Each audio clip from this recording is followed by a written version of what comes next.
പ്രഭാതമുരളി ബാബ്ദാദ മധുബൻ. ബാബ പറയുന്നു, മധുരമായ കുട്ടികളെ, നിങ്ങൾ രാവിലെ ധനികനാകുന്നു, വൈകുന്നേരം ദരിദ്രനാകുന്നു. ദരിദ്രനിൽ നിന്നും ധനികനും പതീതത്തിൽ നിന്നും പാവനവും ആകുന്നതിനായി 2 വാക്കുകൾ ഓർമ്മയിൽ വയ്ക്കൂ. മന്മനാഭവ മധ്യാജീഭവ. ചോദ്യം: കർമ്മബന്ധനത്തിൽ നിന്നും മുക്തമാകുന്നതിൻ്റെ യുക്തി എന്താണ്? ഉത്തരം: 1. ഓർമ്മയുടെ യാത്രയും ജ്ഞാനത്തിൻ്റെ സ്മരണയും. 2. ഒന്നിനോട് സർവസംബന്ധവും ഉണ്ടായിരിക്കണം, മറ്റാരിലും ബുദ്ധി പോകരുത്. 3. സർവശക്തിവാൻ ബാറ്ററിയാണ്. ആ ബാറ്ററിയുമായി യോഗം യോജിച്ചിട്ടുണ്ടായിരിക്കണം. തൻ്റെ മേൽ പൂർണ്ണ ശ്രദ്ധയുണ്ടായിരിക്കണം. ദൈവിക ഗുണങ്ങളുടെ ചിറകുകൾ പിടിപ്പിച്ചിട്ടുണ്ടായിരിക്കണം. അപ്പോൾ കർമ്മബന്ധനത്തിൽ നിന്നും മുക്തമാകും. ഓം ശാന്തി. ബാബ ഇരുന്ന് മനസ്സിലാക്കിച്ചു തന്നു, ഇത് ഭാരതത്തെക്കുറിച്ചുള്ള കഥയാണ്. എന്ത് കഥയാണ്? രാവിലെ ധനികനാണ്, വൈകിട്ട് ദരിദ്രനാണ്. ഇതിനെക്കുറിച്ച് ഒരു കഥയുണ്ട്. രാവിലെ ധനികനായിരുന്നു എന്ന്. ഈ കാര്യങ്ങൾ നിങ്ങൾ ധനികനായിരിക്കുമ്പോൾ കേൾക്കുന്നില്ല. ദരിദ്രൻ്റെയും ധനികൻ്റെയും കാര്യങ്ങൾ കുട്ടികളായ നിങ്ങൾ സംഗമയുഗത്തിൽ തന്നെയാണ് കേൾക്കുന്നത്. ഇത് ഹൃദയത്തിൽ ധാരണ ചെയ്യണം. തീർച്ചയായും ഭക്തി ദരിദ്രനാക്കുന്നു, ജ്ഞാനം ധനികനാക്കുന്നു. പകലും രാത്രിയും പരിധിയില്ലാത്തതാണ്. ദരിദ്രനും ധനികനും പരിധിയില്ലാത്ത കാര്യമാണ്. ആക്കുന്നതും പരിധിയില്ലാത്ത ബാബയാണ്. എല്ലാ പതീത ആത്മാക്കൾക്കും വേണ്ടി പാവനമാക്കുന്നതിൻ്റെ ഒരേ ഒരു ബാറ്ററിയാണ് ഉള്ളത്. ഇങ്ങനെയുള്ള സ്ലോഗൻസ് ഓർമ്മ വയ്ക്കൂ, എങ്കിലും സന്തോഷം നിലനിൽക്കും. ബാബ പറയുന്നു, കുട്ടികളെ, നിങ്ങൾ രാവിലെ ധനികനാകുന്നു, പിന്നെ വൈകുന്നേരം ദരിദ്രനാകുന്നു. എങ്ങനെയാകുന്നു? ഇതും ബാബ മനസ്സിലാക്കിച്ചു തരുന്നു. പിന്നെ പതിതത്തിൽ നിന്നും പാവനം, ദരിദ്രനിൽ നിന്നും ധനികനും ആകുന്നതിനുള്ള യുക്തിയും ബാബ തന്നെയാണ് പറഞ്ഞു തരുന്നത്. മന്മനാഭവ മധ്യാജീഭവ. ഇതാണ് 2 യുക്തികൾ. ഇതും കുട്ടികൾ അറിയുന്നുണ്ട്. ഇത് പുരുഷോത്തമ സംഗമയുഗമാണ്. നിങ്ങൾ ആരെല്ലാം ഇവിടെ ഇരിക്കുന്നു, ഇത് ഗ്യാരണ്ടിയാണ്. നിങ്ങൾ സ്വർഗത്തിൽ ധനികൻ തീർച്ചയായും ആകും. നമ്പർ വൈസ് പുരുഷാർത്ഥം അനുസരിച്ച്. സ്കൂളിലും ഇങ്ങനെയാണ്. നമ്പർ വൈസായി ക്ലാസ് ട്രാൻസ്ഫർ ആകുന്നു. പരീക്ഷ പൂർത്തിയാകുമ്പോൾ പിന്നെ നമ്പർ വൈസായി പോയിരിക്കുന്നു. അത് പരിധിയുള്ള കാര്യമാണ്. ഇത് പരിധിയില്ലാത്ത കാര്യമാണ്. നമ്പർ അനുസരിച്ച് രുദ്രമാലയിൽ പോകുന്നു. മാല അഥവാ വൃക്ഷം. ബീജം വൃക്ഷത്തിൻ്റേത് തന്നെയാണ്. പരമാത്മാവ് മനുഷ്യ സൃഷ്ടിയുടെ ബീജമാണ്. ഇത് കുട്ടികൾ അറിയുന്നുണ്ട്. വൃക്ഷം എങ്ങനെയാണ് അഭിവൃദ്ധി പ്രാപിക്കുന്നത്, എങ്ങനെയാണ് പഴയതാകുന്നത്? മുൻപ് ഇത് നിങ്ങൾ അറിഞ്ഞിരുന്നില്ല. ബാബ വന്ന് മനസ്സിലാക്കിച്ചു തന്നു. ഇപ്പോൾ ഇത് പുരുഷോത്തമ സംഗമയുഗമാണ്. ഇപ്പോൾ കുട്ടികളായ നിങ്ങൾക്ക് പുരുഷാർത്ഥം ചെയ്യണം. ദൈവിക ഗുണങ്ങളുടെ ചിറകും ധാരണ ചെയ്യണം. തൻ്റെ മേൽ പൂർണ്ണ ശ്രദ്ധ നൽകണം. ഓർമ്മയുടെ യാത്രയിലൂടെ തന്നെയാണ് നിങ്ങൾ പാവനമാകുന്നത്. മറ്റൊരു ഉപായവുമില്ല. സർവശക്തിവാനായ ബാബ ബാറ്ററിയാണ്. ആ ഒന്നുമായി പൂർണ്ണമായും യോഗം യോജിപ്പിക്കണം. ആ ഒന്നിൻ്റെ ബാറ്ററി ഒരിക്കലും ശൂന്യമാകുന്നില്ല. ആ ഒന്ന് സതോ രജോ തമോയിൽ വരുന്നില്ല. കാരണം ആ ഒന്നിൻ്റേത് സദാ കർമാതീത അവസ്ഥയാണ്. കുട്ടികളായ നിങ്ങൾ കർമ്മബന്ധനത്തിൽ വരുന്നു. എത്ര കടുത്ത ബന്ധനമാണ്! ഈ കർമ്മബന്ധനങ്ങളിൽ നിന്നും മുക്തമാകാനുള്ള ഒരേ ഒരു ഉപായമാണ് ഓർമ്മയുടെ യാത്ര. ഇതല്ലാതെ മറ്റൊരു ഉപായവുമില്ല. ഇത് ജ്ഞാനമാണ്. ഇതും എല്ലുകളെ മൃദുവാക്കുന്നു. പൊതുവെ ഭക്തിയും മൃദുവാക്കുന്നു. ഇങ്ങനെ പറയും, ഇത് പാവം ഭക്തനായ വ്യക്തിയാണ്, ഈ ആളിൽ ചതിയോ മറ്റോ ഒന്നും തന്നെയില്ല. എന്നാൽ ഭക്തരിൽ ചതിവുമുണ്ട്. ബാബ അനുഭവിയാണ്. ആത്മാവ് ശരീരത്തിലൂടെ ജോലി കാര്യങ്ങൾ ചെയ്യുന്നു. അപ്പോൾ ഈ ജന്മത്തിലേതും എല്ലാം സ്മൃതിയിൽ വരുന്നു. 4-5 വയസ്സ് മുതലുള്ള തൻ്റെ ജീവിതകഥ ഓർമ്മയുണ്ടായിരിക്കേണ്ടതാണ്. ചിലരാണെങ്കിൽ 10-20 വർഷത്തെ കാര്യം പോലും മറന്നു പോകുന്നു. ജന്മാന്തരങ്ങളിലെ നാമരൂപങ്ങൾ ഓർമ്മയുണ്ടായിരിക്കുക സാധ്യമല്ല. ഒരു ജന്മത്തിലെ ചിലത് പറയുവാൻ സാധിക്കും. ഫോട്ടോയും മറ്റും വയ്ക്കുന്നു. ഇനിയൊരു ജന്മത്തിലെ അറിവുണ്ടായിരിക്കുക സാധ്യമല്ല. ഓരോ ആത്മാവും ഭിന്ന ഭിന്ന നാമരൂപ ദേശകാലത്തിൽ പാട്ടഭിനയിക്കുന്നു. നാമവും രൂപവും എല്ലാം മാറിക്കൊണ്ടിരിക്കുന്നു. ഇത് ബുദ്ധിയിലുണ്ട്. എങ്ങനെയാണ് ആത്മാവ് ഒരു ശരീരം ഉപേക്ഷിച്ച് പിന്നെ മറ്റൊന്നെടുക്കുന്നത്? തീർച്ചയായും 84 ജന്മം, 84 നാമം, 84 പിതാവ് ഉണ്ടായിട്ടുണ്ടാകും. അന്തിമത്തിൽ പിന്നെ തമോ പ്രധാന സംബന്ധമാകുന്നു. ഈ സമയത്ത് എത്ര സംബന്ധം ഉണ്ടായിരിക്കുമോ അത്രയും ഒരിക്കലും ഉണ്ടായിരിക്കുന്നില്ല. കലിയുഗീയ സംബന്ധങ്ങളെ ബന്ധനമായി തന്നെ മനസ്സിലാക്കേണ്ടതാണ്. എത്ര കുട്ടികളുണ്ട്, പിന്നെ വിവാഹം കഴിക്കുന്നു, പിന്നെ കുട്ടികളെ ജനിപ്പിക്കുന്നു. ഈ സമയത്ത് ഏറ്റവും കൂടുതൽ ബന്ധനമുണ്ട്. ഇളയച്ഛൻ്റെ, അമ്മാവൻ്റെ, ചെറിയച്ഛൻ്റെ. എത്ര കൂടുതൽ സംബന്ധമോ അത്രയും കൂടുതൽ ബന്ധനം. പത്രത്തിലുണ്ടായിരുന്നു 5 കുട്ടികൾ ഒരുമിച്ച് ജനിച്ചു, 5 പേരും ആരോഗ്യപൂർണമാണ്. കണക്കെടുക്കൂ, എത്ര അനേകം സംബന്ധങ്ങൾ ഉണ്ടാകുന്നു. ഈ സമയത്ത് നിങ്ങളുടെ സംബന്ധം ഏറ്റവും ചെറുതാണ്. കേവലം ഒരു ബാബയുമായാണ് സർവസംബന്ധവും. ഒന്നുമായി അല്ലാതെ മറ്റാരുമായും നിങ്ങൾക്ക് ബുദ്ധിയോഗം ഇല്ല. സത്യയുഗത്തിൽ പിന്നെ ഇതിനേക്കാൾ കൂടുതലുണ്ട്. നിങ്ങളുടെ വജ്രതുല്യ ജന്മം ഇപ്പോഴാണ്. ഹയ്യസ്റ്റ് ബാബ കുട്ടികളെ അഡോപ്റ്റ് ചെയ്യുന്നു. സമ്പത്ത് നേടുന്നതിന് വേണ്ടി ജീവിച്ചിരിക്കെ മടിത്തട്ടിലേക്ക് പോകുന്നതും ഇപ്പോൾ തന്നെയാണ് ഉണ്ടാകുന്നത്. നിങ്ങൾ ഇങ്ങനെയുള്ള പിതാവിൻ്റെ മടിത്തട്ടിൽ വന്നിരിക്കുന്നു. ആ ഒന്നിൽ നിന്നും നിങ്ങൾക്ക് സമ്പത്ത് ലഭിക്കുന്നു. ബ്രാഹ്മണരായ നിങ്ങളെക്കാൾ ഉയർന്നവരായി ആരുമില്ല. എല്ലാവരുടെയും യോഗം ഒന്നിനോടൊപ്പമാണ്. നിങ്ങൾക്ക് പരസ്പരവും ഒരു സംബന്ധവുമില്ല. സഹോദരി സഹോദര സംബന്ധവും വീഴ്ത്തുന്നു. സംബന്ധം ഒന്നുമായി ഉണ്ടാകണം. ഇത് പുതിയ കാര്യമാണ്. പവിത്രമായി തിരികെ പോകേണ്ടതുണ്ട്.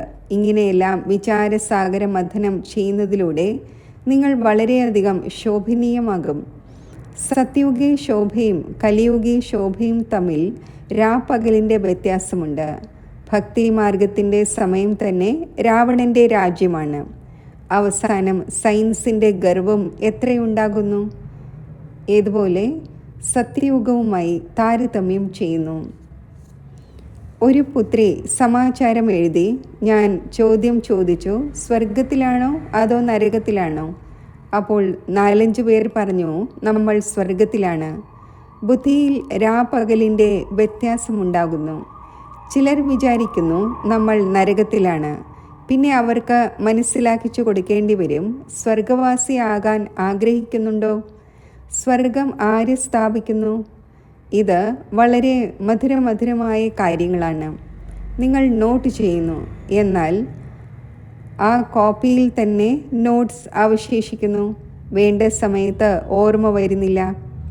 ഇപ്പോൾ പതീതത്തിൽ നിന്നും പാവനമാക്കുന്നവൻ പരംപിത പരമാത്മാ ശിവനാണ്. ആ ഒന്ന് പറയുന്നു, എന്നെ മാത്രം ഓർമ്മിക്കൂ, അപ്പോൾ പാപം ഇല്ലാതാകും. ഓർമ്മയിൽ ഏതെങ്കിലും വരുമാനമുണ്ടാകുമല്ലോ. ഓർമ്മയുടെ സമ്പ്രദായം ഇപ്പോഴാണ് വന്നത്. ഓർമ്മയിലൂടെ നിങ്ങൾ എത്ര ഉയർന്നതും സ്വച്ഛവുമാകുന്നു. ആര് എത്ര പ്രയത്നിക്കുമോ അത്രയും ഉയർന്ന പദവി നേടും. ബാബയോടും ചോദിക്കാൻ സാധിക്കും. ലോകത്തിലാണെങ്കിൽ സംബന്ധത്തിൻ്റെയും സ്വത്തിൻ്റെയും പിന്നാലെ വഴക്ക് തന്നെ വഴക്കാണ്. ഇവിടെയാണെങ്കിൽ ഒരു സംബന്ധവുമില്ല. ഒരു ബാബ, രണ്ടാമതാരുമില്ല. ബാബ പരിധിയില്ലാത്ത യജമാനാണ്. കാര്യം വളരെ സഹജമാണ്. ആ ഭാഗത്ത് സ്വർഗമാണ്, ഈ ഭാഗത്ത് നരകമാണ്. നരകവാസി നല്ലതാണോ അതോ സ്വർഗവാസി നല്ലതാണോ? ആര് വിവേകശാലിയായിരിക്കുമോ അവർ പറയും സ്വർഗവാസികളാണ് നല്ലത്. ചിലർ പറയുന്നു നരകവാസി, സ്വർഗവാസി. ഈ കാര്യങ്ങളുമായി നമുക്ക് ഒരു കാര്യവുമില്ല, കാരണം ബാബയെ അറിയുന്നില്ല. ചിലരാണെങ്കിൽ പിന്നെ ബാബയുടെ മടിത്തട്ടിൽ നിന്നും ഇറങ്ങി മായയുടെ മടിയിലേക്ക് പോകുന്നു. വണ്ടറാണല്ലോ. ബാബയും വണ്ടർഫുൾ, ജ്ഞാനവും വണ്ടർഫുൾ, എല്ലാം വണ്ടർഫുൾ. ഈ വണ്ടേഴ്സിനെ മനസ്സിലാക്കുന്നവരും ഇങ്ങനെയായിരിക്കണം. അതായത് അവരുടെ ബുദ്ധി ഈ വണ്ടറിൽ തന്നെ മുഴുകിയിരിക്കണം. രാവണനാണെങ്കിൽ വണ്ടറല്ല, രാവണൻ്റെ രചനയും വണ്ടറല്ല. രാപ്പകലിൻ്റെ വ്യത്യാസമുണ്ട്. ശാസ്ത്രങ്ങളിൽ എഴുതിയിരിക്കുന്നു, കാളി ദഹിയിൽ പോയി, സർപ്പം ദംശിച്ചു, കറുത്തുപോയി എന്നെല്ലാം. ഇപ്പോൾ നിങ്ങൾക്ക് നല്ല രീതിയിൽ ഇതെല്ലാം മനസ്സിലാക്കിക്കാൻ സാധിക്കും. ശ്രീകൃഷ്ണൻ്റെ ചിത്രമെടുത്ത് ആരെങ്കിലും പഠിക്കുകയാണെങ്കിൽ റിഫ്രഷായെന്നെ. 84 ജന്മങ്ങളുടെ കഥയാണ്. ശ്രീകൃഷ്ണൻ്റേത് എങ്ങനെയാണോ അതേപോലെയാണ് നിങ്ങളുടേതും. സ്വർഗത്തിൽ നിങ്ങൾ വരുന്നുണ്ടല്ലോ, പിന്നെ ത്രേതയിലും വന്നുകൊണ്ടിരിക്കുന്നു, അഭിവൃദ്ധി ഉണ്ടായിക്കൊണ്ടിരിക്കുന്നു. ത്രേതയിലെ രാജാക്കന്മാർ ത്രേതയിൽ മാത്രമായിരിക്കും വരുന്നത് എന്നല്ല. പഠിച്ചവരുടെ മുന്നിൽ പഠിക്കാത്തവർക്ക് തല കുനിക്കേണ്ടി വരും. ഈ ഡ്രാമയുടെ രഹസ്യം ബാബയ്ക്ക് തന്നെയാണ് അറിയാൻ സാധിക്കുന്നത്. ഇപ്പോൾ നിങ്ങൾ അറിയുന്നുണ്ട്, നിങ്ങളുടെ മിത്രസംബന്ധികളും മറ്റുമെല്ലാം നരകവാസിയാണ്. നമ്മൾ പുരുഷോത്തമ സംഗമയുഗിയാണ്. ഇപ്പോൾ പുരുഷോത്തമർ ആയിക്കൊണ്ടിരിക്കുന്നു. പുറത്ത് കഴിയുന്നതും ഇവിടെ 7 ദിവസം വന്ന് കഴിയുന്നതും തമ്മിൽ വളരെയധികം വ്യത്യാസമുണ്ടാകുന്നു. ഹംസങ്ങളുടെ സംഘത്തിൽ നിന്നും മാറി കൊക്കുകളുടെ സംഘത്തിലേക്ക് പോകുന്നു. വളരെയധികം കേടാക്കുന്നവരുമുണ്ട്. ധാരാളം കുട്ടികൾ മുരളിയെ ഗൗനിക്കുന്നില്ല. ബാബ മനസ്സിലാക്കിച്ചു തരുന്നു, അലംഭാവം കാണിക്കരുത്. നിങ്ങൾക്ക് സുഗന്ധമുള്ള പുഷ്പമാകണം. കേവലം ഒരു കാര്യം തന്നെ നിങ്ങളെ സംബന്ധിച്ച് ധാരാളമാണ്, ഓർമ്മയുടെ യാത്ര. ഇവിടെ നിങ്ങൾക്ക് ബ്രാഹ്മണരുടെ സംഘമാണുള്ളത്. ഉയർന്നതിലും ഉയർന്നതെവിടെ, താഴ്ന്നതെവിടെ? കുട്ടികൾ എഴുതുന്നു, ബാബ കൊക്കുകളുടെ കൂട്ടത്തിൽ ഞാൻ ഏക ഹംസം എന്ത് ചെയ്യുവാനാണ്? കൊക്കുകൾ മുള്ളുകൊണ്ട് കുത്തുന്നു. എത്ര പ്രയത്നിക്കേണ്ടി വരുന്നു? ബാബയുടെ ശ്രീമത്തനുസരിച്ച് നടക്കുന്നതിലൂടെ പദവിയും ഉയർന്നത് ലഭിക്കും. സദാ ഹംസമായിരിക്കൂ. കൊക്കുകളുടെ കൂട്ടുകെട്ടിൽ കൊക്കായി മാറാതിരിക്കൂ. ഇങ്ങനെ പാടപ്പെടുന്നു. ആശ്ചര്യപൂർവം കേൾക്കുന്നു, പറഞ്ഞു കൊടുക്കുന്നു, ഓടിപ്പോകുന്നു. അല്പമെങ്കിലും ജ്ഞാനമുണ്ടെങ്കിൽ സ്വർഗത്തിൽ വരും. പക്ഷേ രാപകലിൻ്റെ വ്യത്യാസമുണ്ടാകുന്നു. വളരെ കടുത്ത ശിക്ഷകൾ അനുഭവിക്കും. ബാബ പറയുന്നു, എൻ്റെ മതം അനുസരിച്ച് നടക്കാതെ പതീതമായെങ്കിൽ 100 ഇരട്ടി ശിക്ഷയുണ്ടാകുന്നു. പിന്നെ പദവിയും കുറഞ്ഞു പോകുന്നു. ഇത് രാജധാനി സ്ഥാപിതമായിക്കൊണ്ടിരിക്കുകയാണ്. ഈ കാര്യങ്ങൾ മറന്നു പോകുന്നു. ഇത് ഓർമ്മയുണ്ടായിരുന്നാലും ഉയർന്ന പദവി നേടാനുള്ള പുരുഷാർത്ഥം തീർച്ചയായും ചെയ്തേനെ. ചെയ്യുന്നില്ലെങ്കിൽ മനസ്സിലാക്കുന്നു, ഒരു കാതിലൂടെ കേട്ട് മറു കാതിലൂടെ കളയുന്നു. ബാബയോട് യോഗമില്ല. ഇവിടെ കഴിയുമ്പോഴും ബുദ്ധിയോഗം കുട്ടികളുടെ നേർക്കാണ്. ബാബ പറയുന്നു, എല്ലാം മറക്കേണ്ടതുണ്ട്. ഇതിനെ വൈരാഗ്യം എന്ന് പറയുന്നു. ഇതിലും പെർസെൻറ്റേജ് ഉണ്ട്. എവിടെയെങ്കിലുമൊക്കെ ചിന്തകൾ പോകുന്നു. പരസ്പരം സ്നേഹം ഉണ്ടാവുകയാണെങ്കിലും ബുദ്ധി തൂങ്ങിക്കിടക്കുന്നു. ബാബ ദിവസവും മനസ്സിലാക്കിക്കുന്നു, ഈ കണ്ണുകൾ കൊണ്ട് എന്തെല്ലാം കാണുന്നുവോ അതെല്ലാം ഇല്ലാതാകാൻ പോകുന്നവയാണ്. നിങ്ങളുടെ ബുദ്ധിയോഗം പുതിയ ലോകത്തിൽ ഉണ്ടായിരിക്കട്ടെ. പരിധിയില്ലാത്ത സംബന്ധികളുമായി ബുദ്ധിയോഗം വയ്ക്കണം. ഈ പ്രിയതമൻ വണ്ടർഫുള്ളാണ്. ഭക്തിയിൽ പാടുന്നു, അങ്ങ് എപ്പോൾ വരുമോ അപ്പോൾ അങ്ങേയല്ലാതെ നമ്മൾ ആരെയും ഓർമ്മിക്കുകയില്ല. ഇപ്പോൾ ഞാൻ വന്നിരിക്കുന്നു. ഇപ്പോൾ നിങ്ങൾക്ക് എല്ലാ ഭാഗത്തു നിന്നും ബുദ്ധിയോഗം മാറ്റേണ്ടി വരുമല്ലോ. ഇതെല്ലാം മണ്ണിനോട് ചേരേണ്ടതുണ്ട്. നിങ്ങളുടേത് മണ്ണിനോടുള്ള ബുദ്ധിയോഗം പോലെയാണ്. എൻ്റെ കൂടെ ബുദ്ധിയോഗം ഉണ്ടായിരിക്കുമെങ്കിൽ അധികാരിയായി മാറും. ബാബ എത്ര വിവേകശാലിയാക്കുന്നു. മനുഷ്യർക്കറിയില്ല ഭക്തി എന്താണ്, ജ്ഞാനം എന്താണ്. ഇപ്പോൾ നിങ്ങൾക്ക് ജ്ഞാനം ലഭിച്ചു. അപ്പോൾ നിങ്ങൾ ഭക്തിയെയും മനസ്സിലാക്കുന്നു. ഇപ്പോൾ നിങ്ങൾക്ക് ഫീലിംഗ് വരുന്നു, ഭക്തിയിൽ എത്ര ദുഃഖമാണുള്ളത്. മനുഷ്യർ ഭക്തി ചെയ്യുന്നു, സ്വയം വളരെയധികം സുഖം അനുഭവിക്കുന്നവരായി മനസ്സിലാക്കുന്നു. എന്നിട്ടും പറയുന്നു ഭഗവാൻ വന്ന് ഫലം നൽകും. ആർക്ക് എങ്ങനെ ഫലം നൽകും? അതൊന്നും മനസ്സിലാക്കുന്നില്ല. ഇപ്പോൾ നിങ്ങൾ അറിയുന്നുണ്ട് ബാബ ഭക്തിയുടെ ഫലം നൽകാൻ വന്നിരിക്കുന്നു. വിശ്വത്തിൻ്റെ രാജധാനിയുടെ ഫലം ഏതൊരു പിതാവിൽ നിന്നും ലഭിക്കുന്നോ ആ പിതാവ് ഏതൊരു ഡയറക്ഷൻ നൽകുന്നോ അതനുസരിച്ച് നടക്കേണ്ടി വരും.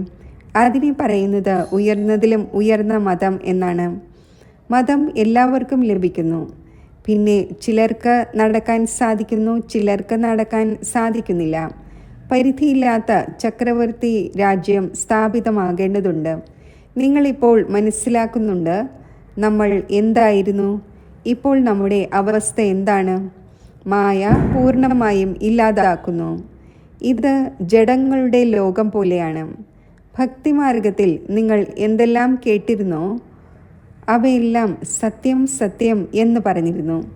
എന്നാൽ നിങ്ങൾ അറിയുന്നുണ്ട് സത്യം ഒരു ബാബ തന്നെയാണ് കേൾപ്പിക്കുന്നത്. ഇങ്ങനെയുള്ള ബാബയെ ഓർമ്മിക്കേണ്ടത് ആവശ്യമാണ്. ഇവിടെ പുറത്തുള്ള ആരെങ്കിലും ഇരിക്കുകയാണെങ്കിൽ അവർക്ക് ഒന്നും മനസ്സിലാവുകയില്ല. ഇങ്ങനെ പറയും, ഇതെന്താണ് കേൾപ്പിക്കുന്നത് എന്നറിയില്ല. മുഴുവൻ ലോകവും പറയുന്നു പരമാത്മാവ് സർവവ്യാപിയാണ്. ഇവർ പറയുന്നു അത് നമ്മുടെ പിതാവാണ്. ശിരസ് കൊണ്ട് അല്ല അല്ല എന്ന് കാണിച്ചുകൊണ്ടേയിരിക്കും. നിങ്ങളുടെ ഉള്ളിൽ നിന്നും അതെ അതെ എന്ന് വന്നുകൊണ്ടിരിക്കും. അതിനാൽ പുതിയ ആരെയും അലൗ ചെയ്യപ്പെടുന്നില്ല. ശരി, മധുരമധുരമായ സിക്കില്ലതെ കുട്ടികൾക്ക് മാതാവും പിതാവുമായ ബാബ് ദാദയുടെ സ്നേഹസ്മരണകൾ. Good morning. ആത്മീയ പിതാവിൻ്റെ ആത്മീയ കുട്ടികൾക്ക് നമസ്തേ. ധാരണയ്ക്കുള്ള മുഖ്യസാരം: സുഗന്ധ പുഷ്പം ആകുന്നതിനായി കൂട്ടുകെട്ട് വളരെയധികം സൂക്ഷിക്കണം. ഹംസങ്ങളുടെ കൂട്ടുകൂടണം, ഹംസമായി ഇരിക്കണം. മുരളിയിൽ ഒരിക്കലും ഗൗനിക്കാത്തവരാകരുത്, അലംഭാവം കാണിക്കരുത്. കർമ്മബന്ധനത്തിൽ നിന്നും മുക്തമാകുന്നതിനായി സംഗമയുഗത്തിൽ തൻ്റെ സർവസംബന്ധവും ഒരു ബാബയുമായി വയ്ക്കണം. പരസ്പരം ഏതെങ്കിലും സംബന്ധം വയ്ക്കരുത്. ഏതെങ്കിലും പരിധിയുള്ള സംബന്ധത്തിൽ സ്നേഹം വച്ച് ബുദ്ധിയോഗം തൂക്കിയിടരുത്. ഒന്നിനെ മാത്രം ഓർമ്മിക്കണം. വരദാനം: പരമാത്മാ ലൗവിൽ ലീനമാവുകയും കൂടിക്കാഴ്ചയിൽ മഗ്നമാവുകയും ചെയ്യുന്ന സത്യമായ സ്നേഹിയായി ഭവിക്കട്ടെ. സ്നേഹത്തിൻ്റെ അടയാളം പാടപ്പെടുന്നത് ഇങ്ങനെയാണ്: രണ്ടായിരുന്നാലും രണ്ടായിരിക്കാതെ ഒരുമിച്ച് ഒന്നാകണം. ഇതിനെ തന്നെയാണ് ലയിച്ചു ചേരുക എന്ന് പറയുന്നത്. ഭക്തർ ഈ സ്നേഹത്തിൻ്റെ സ്ഥിതിയെ ലയിക്കുക അഥവാ ലീനമാവുക എന്ന് പറഞ്ഞിരിക്കുന്നു. സ്നേഹത്തിൽ ലയിക്കുക ഇത് സ്ഥിതിയാണ്. എന്നാൽ സ്ഥിതിക്ക് പകരം അവർ ആത്മാവിൻ്റെ അസ്തിത്വത്തെ സദാകാലത്തേക്ക് സമാപ്തമാകുന്നതായി മനസ്സിലാക്കിയിരിക്കുന്നു. കുട്ടികളായ താങ്കൾ എപ്പോഴാണോ ബാബയുടെ അഥവാ ആത്മീയ പ്രിയതമൻ്റെ കൂടിക്കാഴ്ചയിൽ മഗ്നമാകുന്നത് അപ്പോൾ സമ്മാനമായി മാറുന്നു. സ്ലോഗൻ: ആരാണോ വ്യർത്ഥ സങ്കല്പങ്ങളിൽ നിന്നും മനസ്സിൻ്റെ മൗനം വയ്ക്കുന്നത് അവരാണ് അന്തർമുഖി. ഓം ശാന്തി.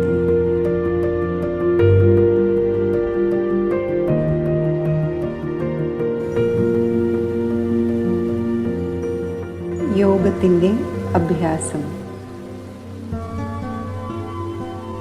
മസ്തകമധ്യത്തിൽ ഭൃഗുടിയാകുന്ന സിംഹാസനത്തിൽ തിളങ്ങുന്ന എൻ്റെ ആത്മനക്ഷത്രത്തിൽ നിന്നും തേജസ്വി കിരണങ്ങൾ നാനാഭാഗത്തേക്കും വ്യാപിക്കുകയാണ്.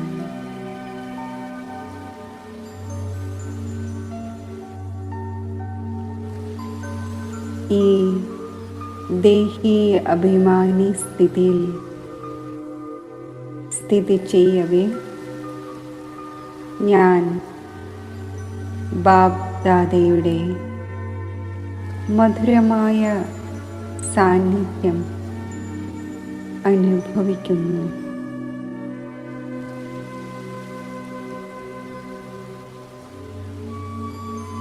എൻ്റെ ദിവ്യ നേത്രത്തിലൂടെ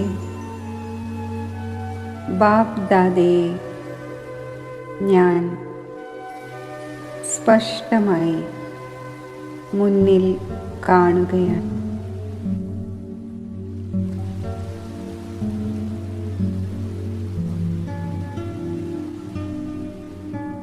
ബാപ്ദാദയിൽ നിന്നും എൻ്റെ നേർക്ക് വരുന്ന പവിത്ര സ്നേഹത്തിൻ്റെ ദൃഷ്ടി എന്നെ സമ്പന്നവും സന്തുഷ്ടവും ആക്കുകയാണ്.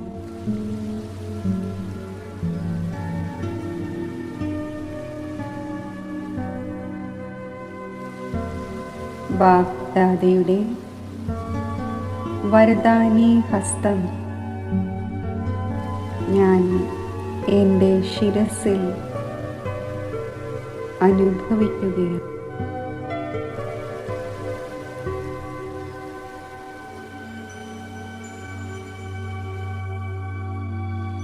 ബാപ്ദാദയുടെ ഹസ്തത്തിൽ നിന്നും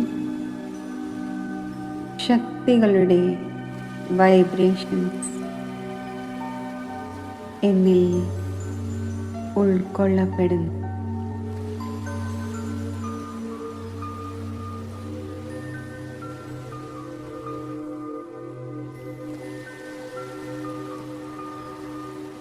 ഈ ശക്തിശാലി സ്ഥിതി അനുഭവിക്കവേ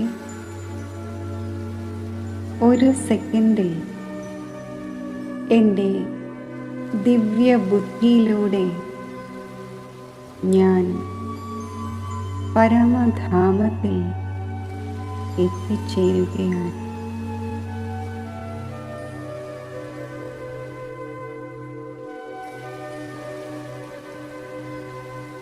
ഈ വിദേഹി അവസ്ഥയിൽ സ്ഥിതി ചെയ്യവേ പരമധാമത്തിൽ മധുരമായ ബാബയുടെ ദിവ്യ തേജസ്വി സ്വരൂപം എൻ്റെ ദിവ്യ നേത്രത്തിലൂടെ ഞാൻ കാണുകയാണ്. ആ മഹാശക്തിയുടെ ദിവ്യ സാന്നിധ്യം എൻ്റെ ദിവ്യ ബുദ്ധിയിലൂടെ ഞാൻ അനുഭവിക്കുന്നു.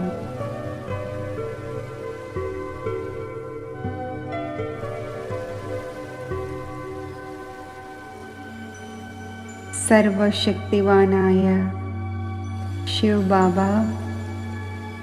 എന്നിലേക്ക് തൻ്റെ സർവശക്തികളും വർഷിക്കുകയാണ്.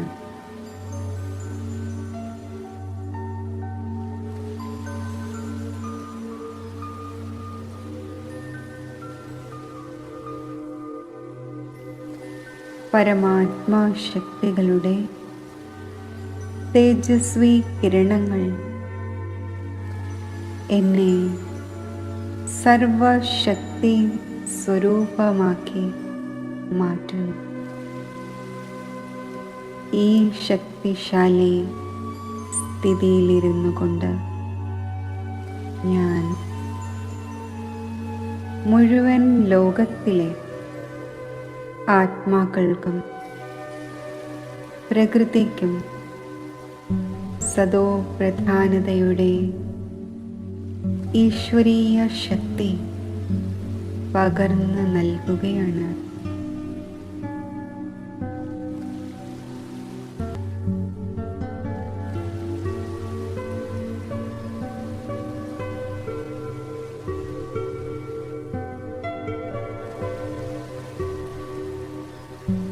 സർവ ആത്മാക്കളിലും പ്രകൃതിയിലും സതോ പ്രധാന അവസ്ഥ എമർജ് ആകട്ടെ.